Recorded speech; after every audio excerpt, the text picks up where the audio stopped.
মায়ের দুটি ছেলে, একজন প্রবাসী, অন্যজন সে গ্রামের নেতা বড়ই সাহসী। প্রতি মাসে প্রবাসী ছেলে পাঠায় তো বেতন, সেই টাকায় নেতা বাবুর পকেটে ছিল গরম। নিজের নামে কিনলো জমি, করলো দালান ঘর, দিন বদলে মা ভাইকে করে দিল পর। প্রবাসী ছেলে মাকে দিল ছোট্ট টিনের ঘর, সেই ঘরেতে মা জননী থাকবে জনম ভর।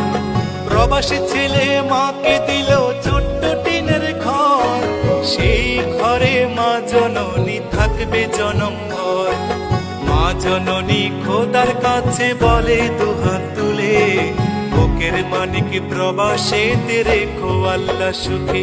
একজন প্রবাসী বড় মিথ্যেবাদী, ওরা শত কষ্টে বলে ভালো আছি। কিছু প্রবাসীর কিছু আপনজন, ওদের সরল মনে আঘাত করে বেশি।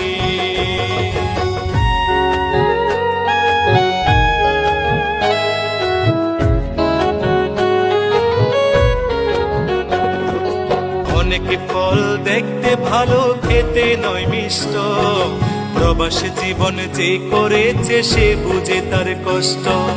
অসুখ হলেও কর্মজীবন চলে অবিরত, হালাল টাকা কামাই তবু হারাম নয় এক সুতো। চোখে তাদের লুকোনো জল।